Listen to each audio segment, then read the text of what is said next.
If you've been affected by a recent disaster like the LA fires here in LA, please stay tuned. We're going to be talking about the best way to pick up the pieces after a disaster, how to help others when they've experienced a disaster, and keeping your emotional and mental health intact as you sift through the psychological rubble. And a warning to people who might be watching the video: if you're bothered by images of LA fires, you may listen to the podcast. All the information will be the same there.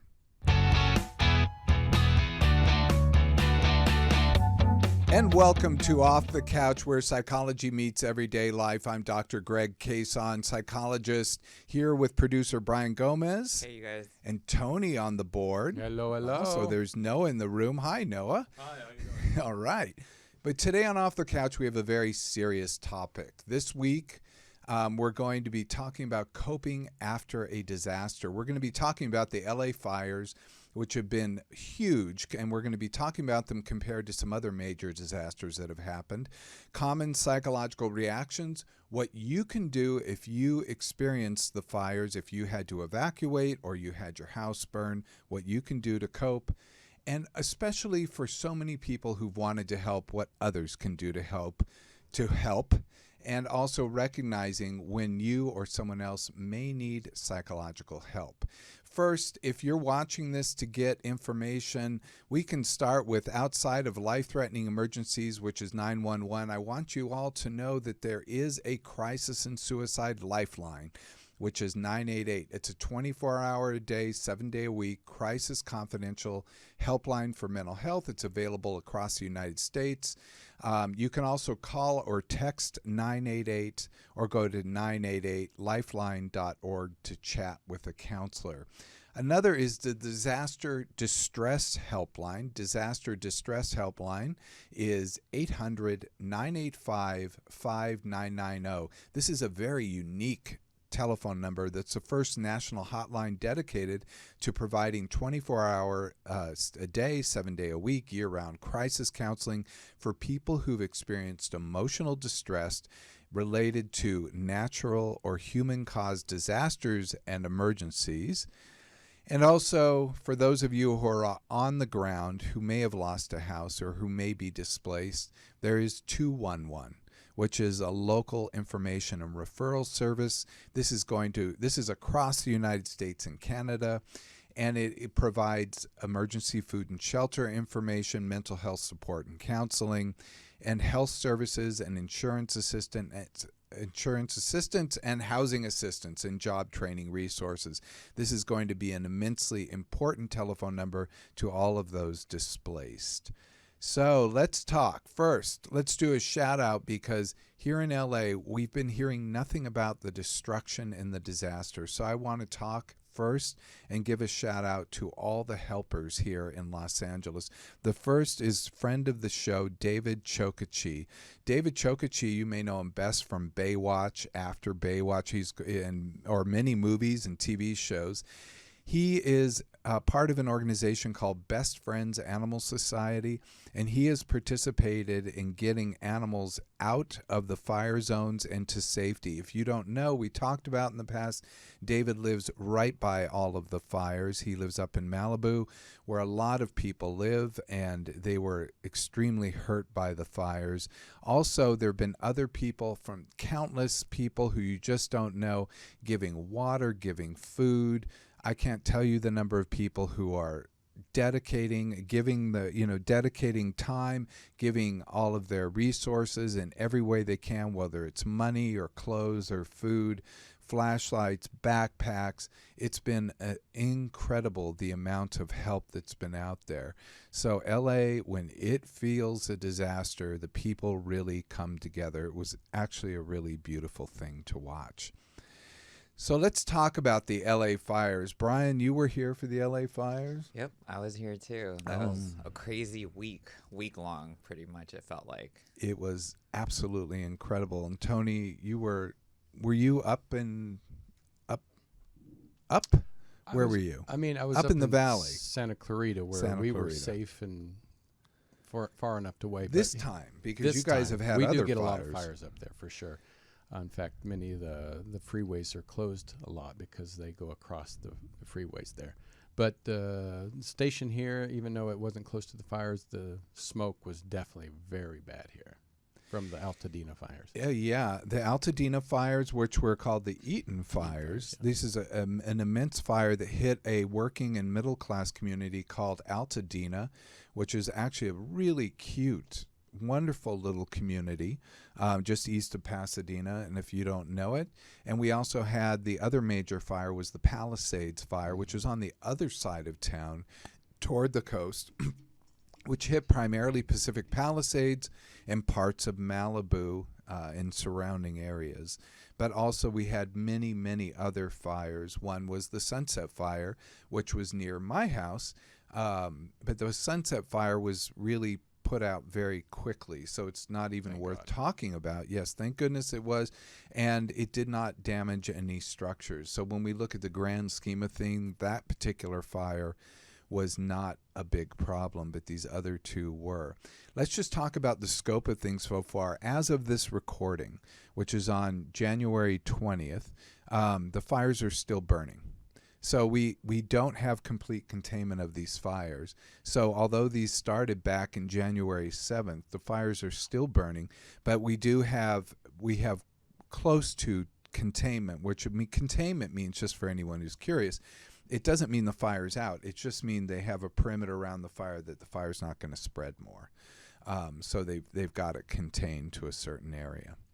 Let's talk about so far what we know. The area affected in LA is over 40,000 acres burned across multiple fires.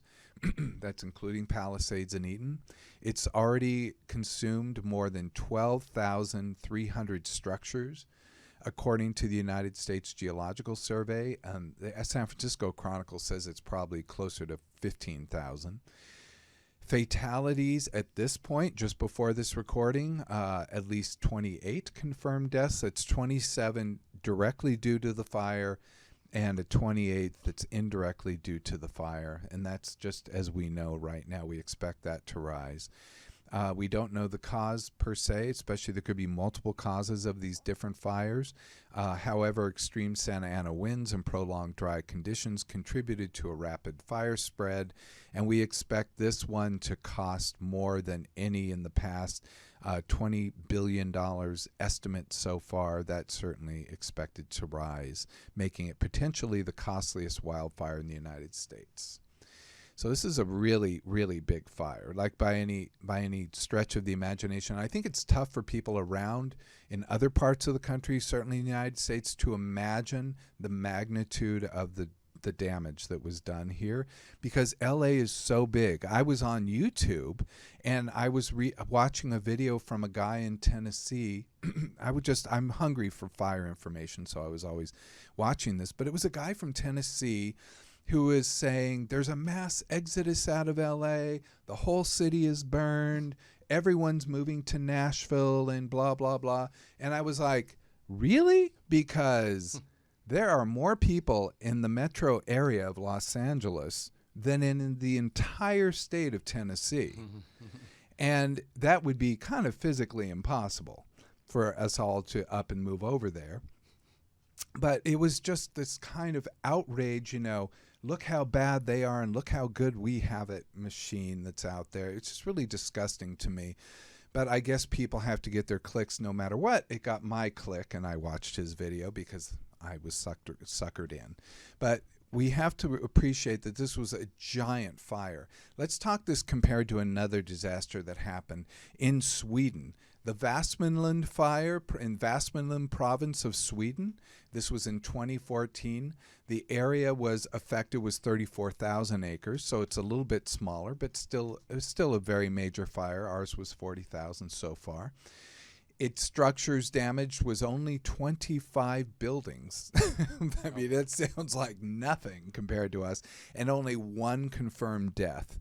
And this was their cause. It was ignited by a spark from a forestry machine when they were trying to work in a clear-cut area. I mean, basically, this was just an accident that happened, but it was of human origin.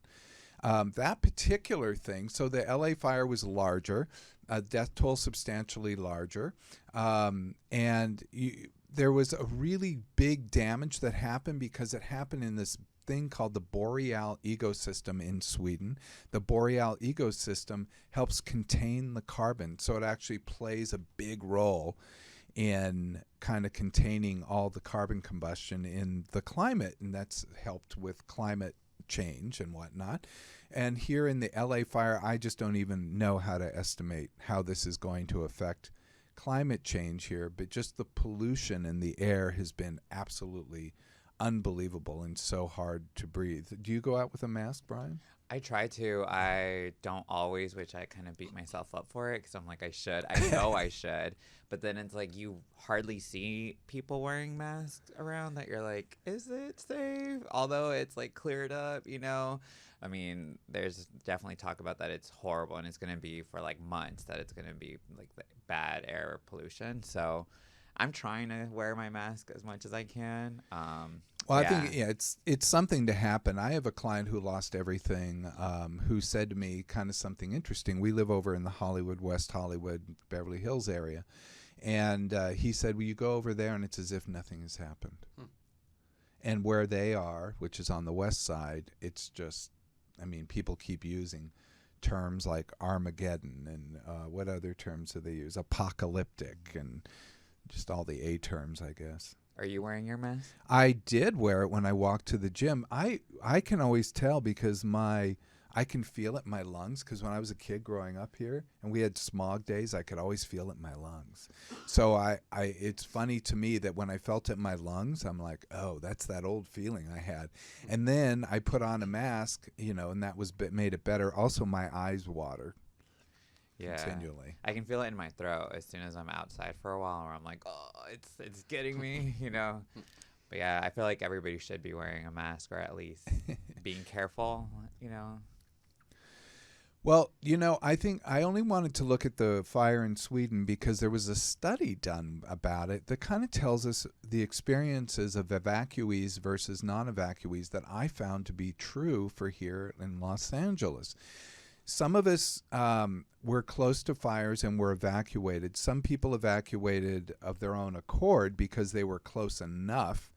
And then there were people who were not in an evacuation zone who chose to stay, and they're fine. Because I think that they were very good this time about saying where the evacuation zones were, and those were very serious, and what was still okay, and you had to watch it because things changed over time. But this study tells us what it's like to be evacuated, and the people who are evacuated, and this is important, experience stronger psychological effects than those who are not evacuated. And that may be for a variety of reasons. One, because it brings the reality of the danger very, very it makes it very real, and you have to experience things like you have to pack and leave. You didn't evacuate? No, but Okay. I also grew up in San Diego as a kid, and I've experienced like a big fire before, that I know when things are serious, like you got to take what's important, easily grabbable, and go. Like this isn't like something to play around with, which some people that didn't grow up in California might have had like this misunderstanding on like, hey, this is a real emergency. Like you need to get up and leave right now. Well, when I evacuated, I brought really stupid things. I mean, I'll admit it. Like what? I'll admit Tell it. us. Well, I mean, I got out a suitcase. First of all, neighbors like, do you have a cat carrier or a pet carrier? So I did have one. My cat passed, but I still have the carrier. So I went and got it to her. And then I'm thinking, oh, I better pack. What do I bring? Oh, I have work. I better bring work clothes. So first priority was work clothes, shoes, underwear. I'm like, what else? And then I brought, oh, well, I don't want this to get smoky. And then I'm realizing, you know, everyone's leaving. Like all these cars are going up and down the street, speeding. Like everyone is going crazy. You really felt the tension in the air. Plus, it's getting smoky. And what's so funny is that the ash is falling like snow. So you're like, what's going on? And then I pack up my bag with whatever I packed it up with, just dumb Your stuff. outfits. My outfits. I wasn't thinking rationally. I admit it. I was like, well, I was thinking about the next couple of days. I got to have enough to like last me the next couple of days. Not, I may not come back to my house. I really wasn't thinking along those lines. Luckily, my house did not burn. But I didn't bring passport. I didn't bring eyeglasses. I didn't bring like normal things that if I had thought about it, I would have thought that's important to grab, you know? So I'm like, whatever, I can replace everything, you know. But not your clothes? Not my clothes. And not like like a drawer full of old photos. You That didn't would grab have been that? a great thing to grab. Oh, wow. Your passport would have been a great thing Great to just thing. grab. Would have been a great thing.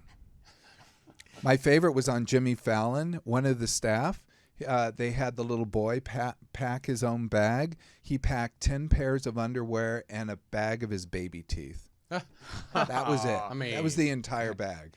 I mean, He's pretty smart with the underwear, I gotta Yeah, say. Yeah, no, usually Yeah, kids don't baby think of teeth, that.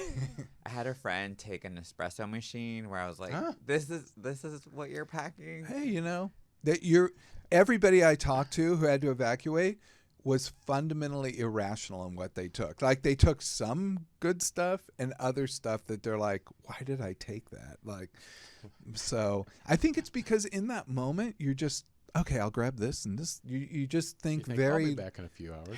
yeah, you don't think long range. What do I need? You don't take a 10,000-foot view. You just think grab, put it. I'm like, shove it in the suitcase. That'll fit. Zip it up. Then I open my back of my car. All this ash is flowing. It's like it snowed in there. And I'm like, get that stuff in there. But I mean, I don't mean to laugh. I'm laughing at myself, not at the actual thing. But so the people who were evacuated had some interesting things about them. They had more frequent, vivid, and detailed memories. They call these flashbulb memories, where they actually think about things. They actually see the images. And non-evacuees who were just watching on TV or social media were less affected. They didn't have social media back then, but I mean, they did, but not very much. Flashbulb memories, just to talk about, are exceptionally vivid and detailed snapshots of the event, and they're common in disasters like 9/11 or hurricanes or all kinds of things like earthquakes out here we have.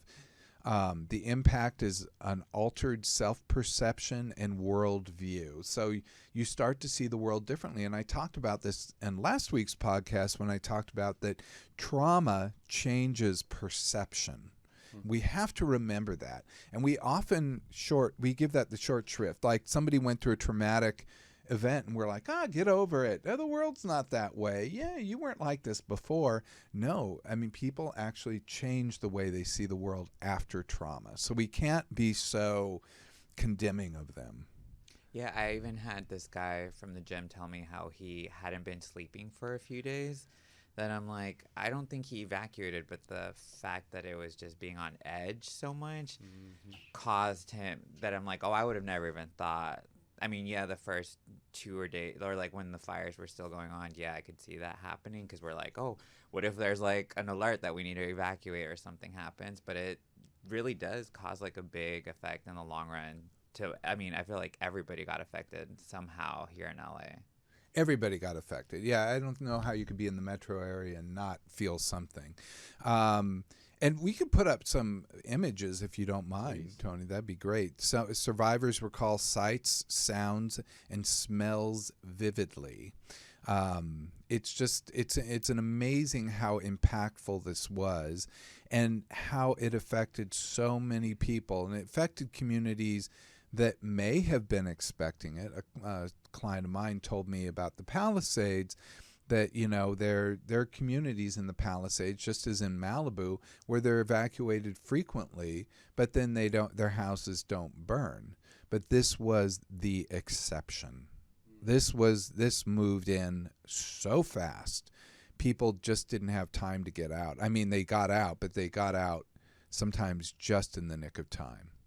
I heard so many stories directly from people like they couldn't even see. They couldn't see because there was a cloud in front of them, just smoke in front of them. That they were, that they didn't believe it at first, that it would hit them. So it's amazing how much it affected people. The psychological impact of evacuees, long-term, they have more long-term effects. They have frequent haunting and intrusive memories and greater emotional and existential impacts, existential questioning about their own life, about their own livelihood, about what's going to happen in the future. Can I ask you Yeah. about, I know the emergency personnel such as firemen, policemen, they deal with these traumas on a daily basis, but when it comes to this size, what do you feel that even as a fireman that may know people in these areas or may live in these areas, or going to this extreme of a event that happened like this, how do they deal with it? It's a really good question. One is the profession of being a fireman, whether it's something of this magnitude, or it's just the general duty that they go through, because they have to deal with this kind of thing on a regular basis, including recovering burnt bodies, and or even they do more than just fires. They do recovery of all kinds of things, and they deal with people who have medical emergencies a lot. So they have to deal with death and near-death experiences quite a bit. It doesn't necessarily make them immune from it. Right. But I would think there are a few factors, which we'll talk about when we talk about with helping others, that are helpful. But one is that they are in a community of people who provide them support, Right. and that they all experience this together. The other thing is they're taking action to stop a fire versus having to evacuate from a fire. It's a different stance. This is like in medicine, when someone, let's say someone comes to you and they have a terminal or difficult disease, let's say, you don't take on the responsibility of that disease when they come into you. Your only job is to try to help them. And if you can lean into the helping, that will help you as well. So if you can be a helper, that makes a big deal, a big difference. It's really about action over,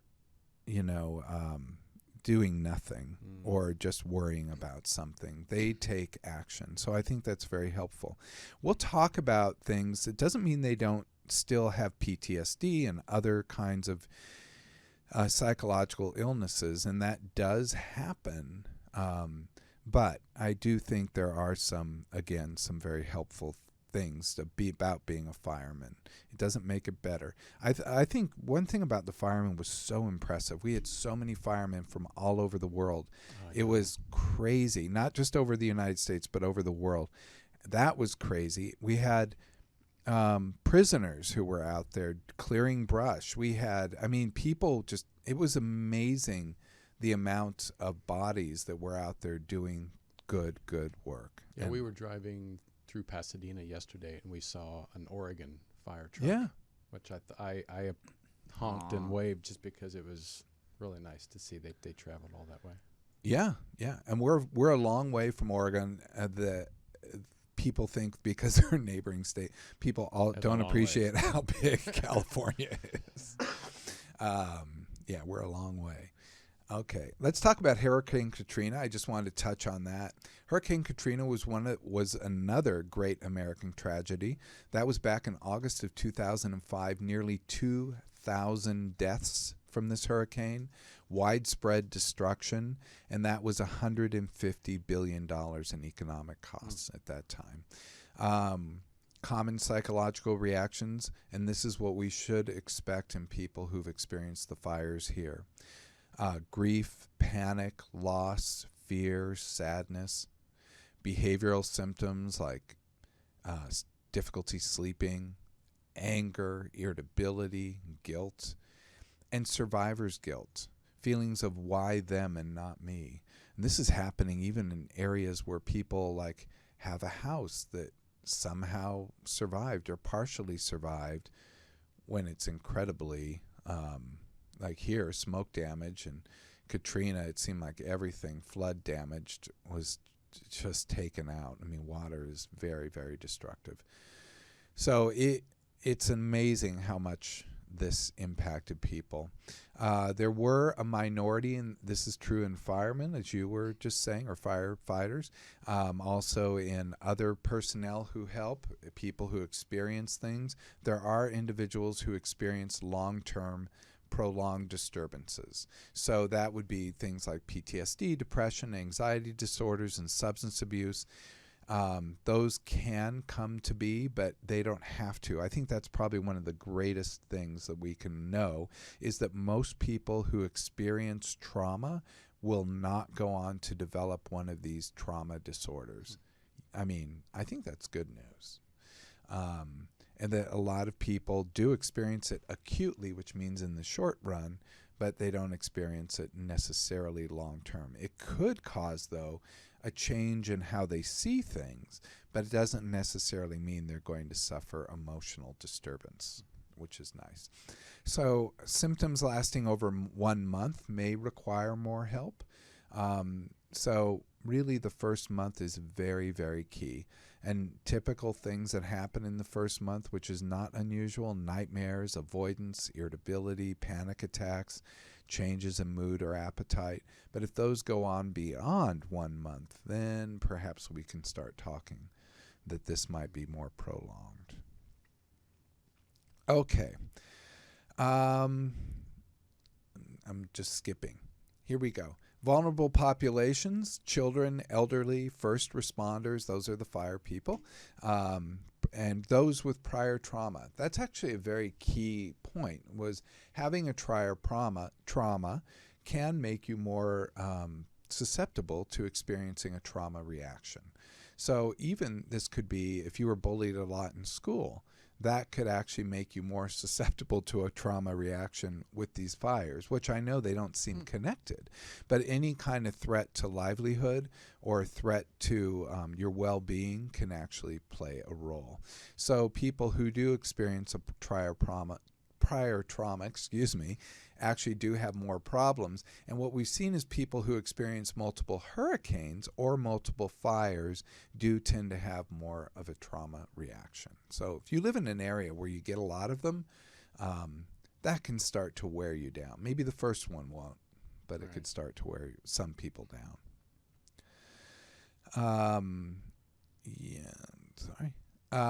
Let's talk about coping. So traumatic events and disasters can evoke a wide range of emotion, which we talked about, and there is no right or wrong way to feel about something. Do you get lulled into thinking there's a right way to think about this and a wrong way?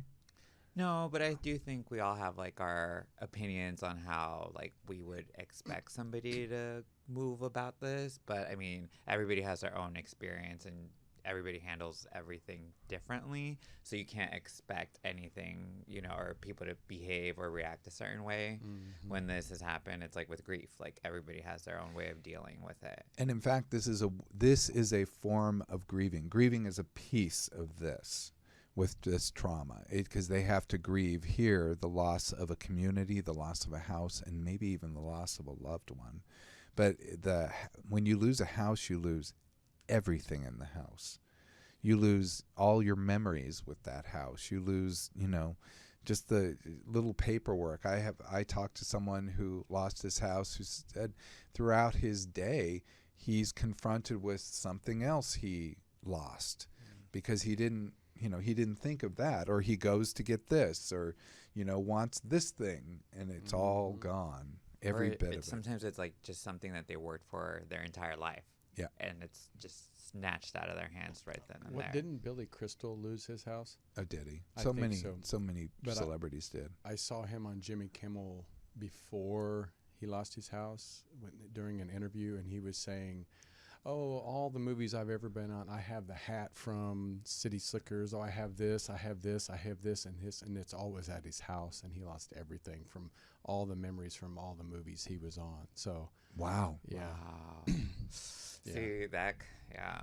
I was telling Dr. Greg, too, how I ran into a friend who lost her house, and I was just like, I'm just so glad you guys are okay. And it honestly seemed like she would have rather not been, Hmm. you know? And that was sad. Like, that was heartbreaking Yeah. to be like, damn, like, it's people's lives pretty much that they lost. Yeah. Yeah, the loss of possessions can take a serious emotional toll. Grieving is a natural response, as we talked about. Grieving can include sleep problems, as we talked about, physical complaints like, oh, they might feel sick, nauseous, pains, aches, back problems, changes in eating habits, and children might experience more nightmares, separation anxiety, clinginess, like they don't want to leave your side. Mm-hmm. I mean, it can be quite big. Let's talk about coping. The key, just to tell you, is adaptive coping, not reacting, which is too loose, like, just kind of bouncing around like a pinball, just bouncing off of things and getting angry, pissed, etc. And it's also not being too rigid or following a script of what you think should be. Well, I need to do this, unless that's helpful to you. But most of the time, that's a little constraining to people. We think about adaptive coping as kind of approaching the moment by moment, and just doing what is needed in that moment. Let's talk about some coping tips. I was joking right before this podcast that I think some of these are they're just a little bit, they don't appreciate the magnitude of what people have gone through. This is from the SAMHSA website about people who've experienced disaster. And it's hard to say these and with a serious face but they're good pieces of advice. But it's coping tips for self-care: eat healthy, avoid alcohol and drugs, exercise regularly, practice deep breathing, although not outside, take a walk to manage stress, and get good sleep. I don't think we could do any of those during this. I think the drugs and the alcohol would have been like the best help. Well, I don't know about that. I mean, during the time, I would have just, been, I would be understanding. Yeah. I do true confession, that when we evacuated, went to a friend's house, and I marched in there, and these are people from Texas, so this is speaking their language. I said, okay, dry January ends tonight. We're having a hurricane party. And that's exactly what we did. Okay. Tips for emotional support: reach out to family and friends. Talk to someone you trust about your feelings. Let children know it's okay to express emotions. Limit news consumption. Oh, my God. You know what? I talked to so many people who lost everything, and they had to tune out the news because there's so many people saying crazy things. And here are people that have suffered a serious tragedy, and that there are people on the news saying very ugly things. Luckily, the local news here has been really good. I feel like the community within LA has been amazing throughout this. Really, like, that was really beautiful to amazing. see. Yeah. Avoid constant updates on things. We all became, there was an app out here called Watch Duty, which you could subscribe to, and it would tell you about how the fires were progressing and where the evacuation zones were and everything. It seemed like everyone was on it. And it would send these constant updates, but I could see how at some point that could just be re-traumatizing or problematic. Focus on factual and, again, actionable information. So it's doing something is going to be your friend. Establish a routine with regular meals and sleep schedules. Avoid major life decisions after a disaster. Amen to that. Although people are very quickly saying they want to rebuild, I think actually that's a fine decision to make, because that anchors them and helps give them a goal and to go forward with things. I can't tell you, every person I talk to wants to rebuild, which I think is incredible. They're not being thrown by this. But there are many people who will not be able to rebuild. I mean, insurance is not going to come through at the level a lot of people hope. And things are going to take what? They're estimating 2 to 5 years. That's you're displaced for that period of time, maybe longer. It's going to be rough for a lot of people. Because I couldn't imagine somebody that's 80, 85 wanting to rebuild a house that's going to take 3 to 5 years. Yeah, that might be. Yeah. Then would they sell it then, or what happens then? Well, I mean, I don't know, to move back in. I mean, I think that it gives people, it's a healthy thing to want that because it gives you a goal to work toward. So I think it's a good goal. What you do in 3 to 5 years or whatever from now is really up to you. You could sell it or do something else. I mean, it's up to the person. Yeah. Another is to spend time in nature or care for pets. Care for pets. We can't really go out in nature right now, but later, yeah, and pets for sure. Let's talk about helping children. With children, we want to be a calm and reassuring role model, but it's okay if they see you cry or have stress. That's okay. They know that children are very resilient. They do look to their parents for strength. They also know their parents have feelings. Encourage open conversations and validate the feelings the child may be having. Also, create a self-soothing kit for the kid, which has comforting items, focus on age-appropriate explanations. I actually have a rubric I use for telling children difficult news, whether it's divorce or something like this fire or something else, is to be truthful, that the parents be truthful, be age-appropriate, and show a united front. It's actually not helpful when the parents fight each other and disagree in front of the kid. Also, good old, who was the guy on Mr. Rogers? Oh my God, it took me a minute. Good old Mr. Rogers. He would always say to kids, look for the helpers. And that wasn't a hard thing to do here. There were so many helpers and so many people coming together to do things. So look for the helpers because they are actually the ones that represent the strength. I think it's good for adults to do that too. Let's talk about warning signs you may need help. Persistent symptoms. We talked about intrusive memories or nightmares of the disaster. Generally, if they go past 30 days, that's going to be a problem. Extreme distress at reminders. So just if you see pictures of it, or you're just avoiding things altogether, like I won't drive to the west side, or I won't drive out like down the 2 out to Altadena. Sleep disturbances, irritability, panic attacks. And panic attacks can present in different ways. Often people who are having a panic attack can believe that they're having a heart attack.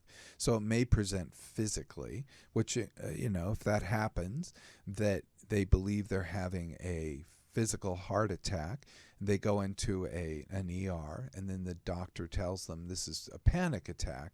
That's very helpful information because if it happens again, then they might have something called panic disorder, and that would definitely need or tell you that you need to get professional help.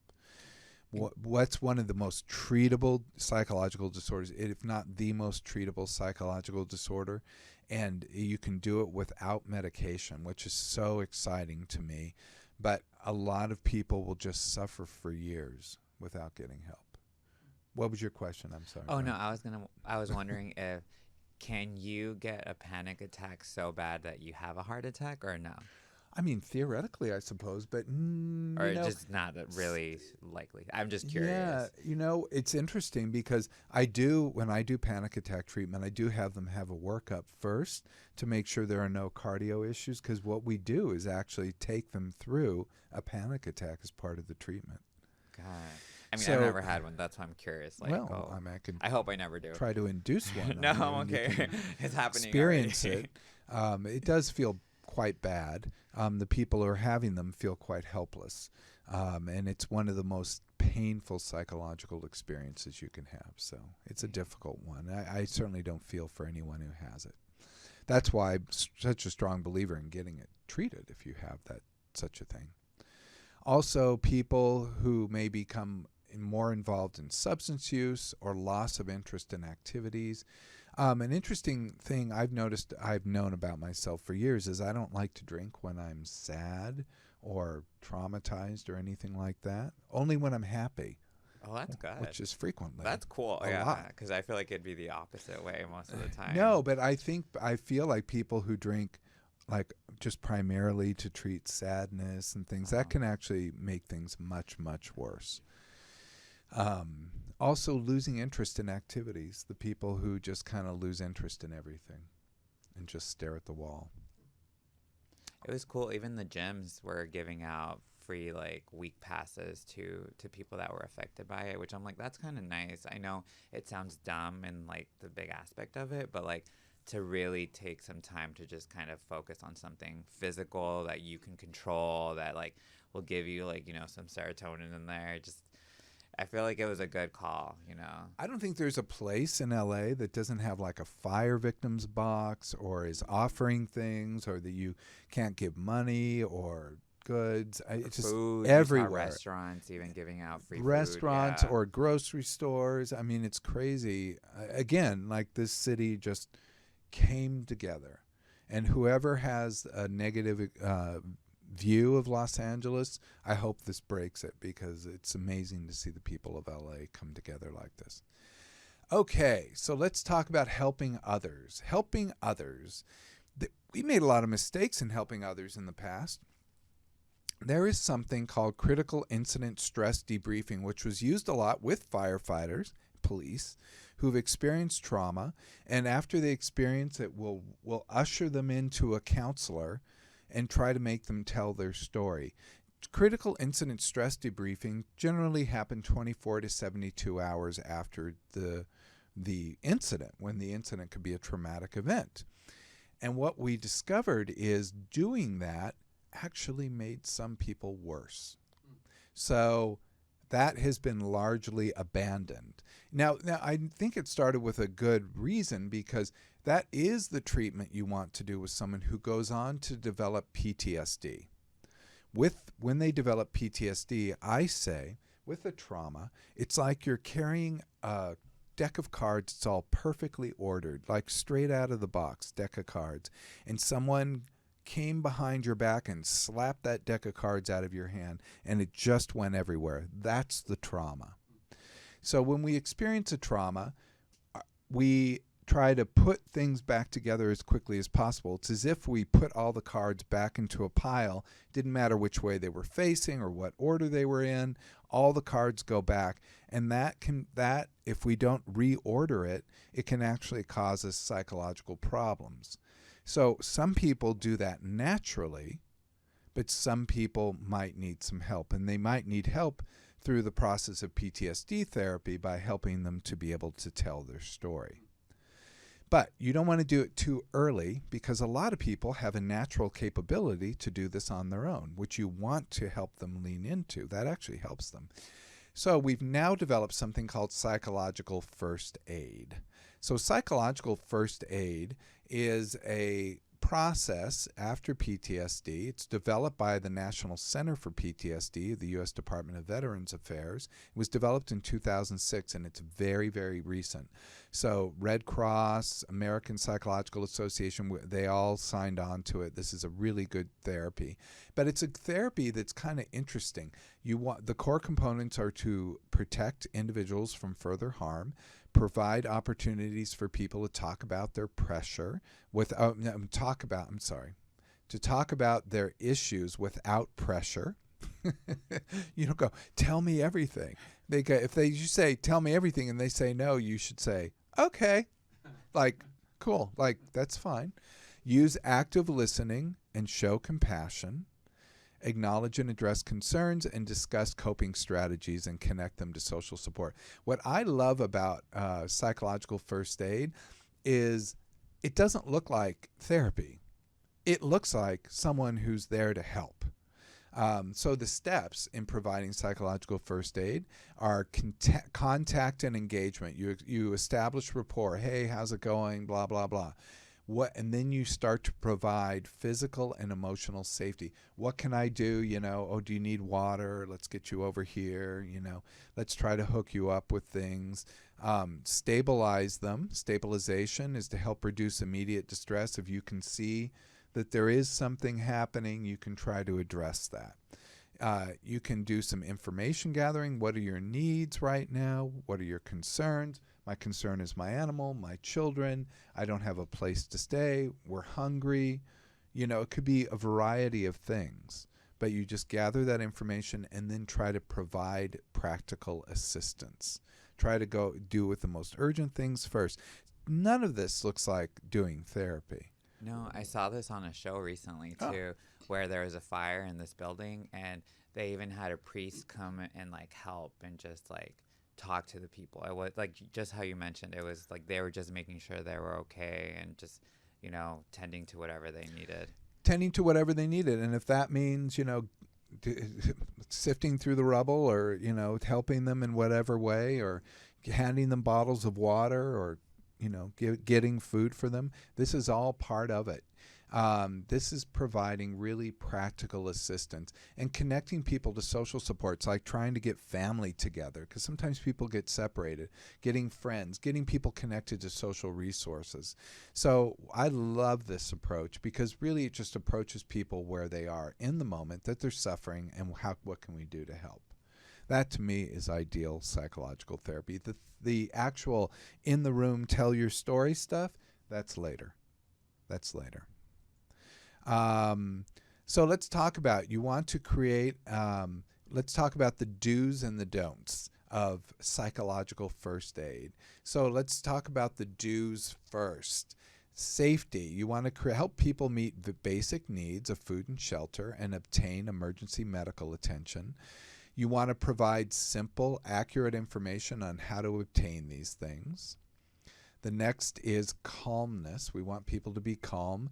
Listen to people who wish to share their stories and emotions, because some people will want to talk. They want to tell you everything. And remember, there's no right or wrong way to feel. Someone could be laughing. Someone could be crying. Someone could just be like in just a fog. But none of it's wrong. Be friendly and compassionate, even if people are being difficult, because some people will get kind of angry and ornery with you. But they're going through a trauma. We have to understand that. Provide accurate information about the disaster or trauma and the relief efforts, and that will help people to know, okay, I understand this situation and what to do. That really does help people. Connectedness is another tenet. Help people connect, contact friends and loved ones, keep families together, keep people together. Do not separate. We saw that in a very, very ugly way with the border crisis, when they separated families, and that created permanent trauma. But here you can see that it's easy for people to get separated in a disaster. So doing whatever you can to keep people together can really help. Self-efficacy. Give practical suggestions that encourage people toward helping themselves and meeting their own needs, because people generally want to help themselves, but they generally don't know what to do. Give hopefulness. Direct people to locations of available government and non-government services. And if you know that more help and services are on the way, remind them that there is more help and services on the way. Remind people when they express fear or worry. I saw this happen in North Carolina. I saw people on TV thinking nothing was happening when there were reports of people trying to get to these people, but yet they couldn't because of this or that, physical barrier. So it was interesting to me, and the reporter obviously was putting a microphone in front of them. I almost wanted the reporter to say, why don't you tell them this is happening? Because, they were reporting it like another reporter had just reported what they're trying to, and that they're aware of the situation, and they were trying to get help to these people. But nonetheless, that was what happened. So we just want to keep things real. Let's talk about the don'ts. Don'ts, a lot of people can make big mistakes. Don't force people to tell their stories. Don't force them to share them, especially very personal details. That can decrease the calming. They'll feel worse. Don't give simple reassurances like, everything's going to be okay, or at least you survived. That often diminishes calmness. So it's, the one thing you want to say is, you could say, I'm glad, I'm so glad you're here, 'and we're going to do everything we can to help. Don't give simple reassurances like, everything's going to be okay, or at least you survived. That often diminishes calmness. So it's, the one thing you want to say is, you could say, I'm glad, I'm so glad you're here, and we're going to do everything we can to help. Don't give simple reassurances like, everything's going to be okay, or at least you survived. That often diminishes calmness. So it's, the one thing you want to say is, you could say, I'm glad, I'm so glad you're here, and we're going to do everything we can to help. Don't tell people what you think they should be feeling, oh my God, or thinking, oh no, you should be more upset by this, or you should be less upset, or, we have help here for you, so don't be so upset. I mean, people are just going to be how they are. We don't, or how they should have acted. Oh, you should have left earlier. I've hear things like this. Yeah, maybe they should have, but they didn't. You gotta meet people exactly where they are. Don't tell people that you think why they've suffered, or you can say, oh, I can see on your face you look really bad. Here, come here and help. No one wants to be told that, even if they're covered in soot and ash. They don't want to be told how bad they look. They just want to be helped. Don't make promises that can't be kept. I'm sure that, this will all be okay, or that, we're going to get you this and this, unless you can get them this and this. Don't criticize existing services or relief efforts in front of people that need these activities. It diminishes hope and calming. This pissed me off here in LA because we saw some of this. The fire chief in LA did this when she went on the news and said, oh, we don't have enough money, and it was trying to shift blame instead of saying, we're out there doing everything we can to help. So all that does is gin up anger and keeps people away from feeling relief or reassurance. In that moment, they just need to know what is going on. It's like you can't just lie to people. You have to give them the exact what to do. Okay. Yeah. I know, with just that about, I feel like it was really easy for people to go on and blame a specific person or politician or something, that I fell into it at first. And then I was like, you know what?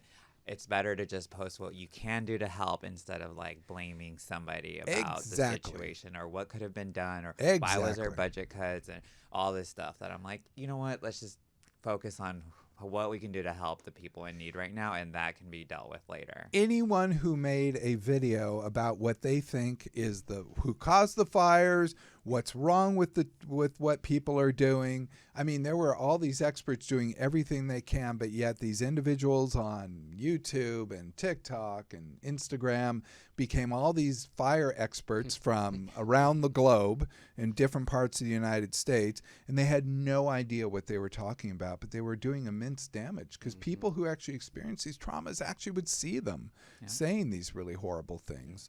So it was really a very ugly, I think it showed an ugly side of the United States in many ways, the people who are going on and saying such ugly things. But oh well. But I think it was overshadowed by everybody doing so much for the community. I think that's what we saw more, at least here on the ground. That say at least locally. We saw that whatever people were talking crap about it was it didn't even matter because everybody here was literally helping each other.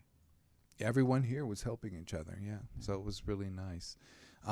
So it did bring the community together in many ways, and I think we're both experiencing the dry air and the whatnot. We're having the winds kick up again, so we're keeping our fingers crossed that the fires won't get worse, but we'll keep an eye on that.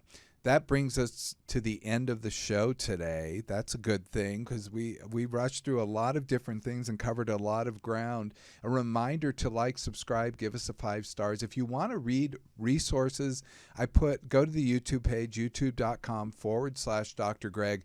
I put a bunch of articles that you can read as well as resources that you can click on. Also, if you have any questions or topics you'd like us to cover, hit us up at Ask Dr. Greg on the socials. This is Dr. Greg, Brian, Tony, and Noah all saying goodbye to you. Until next time, be present, be flexible, and be kind.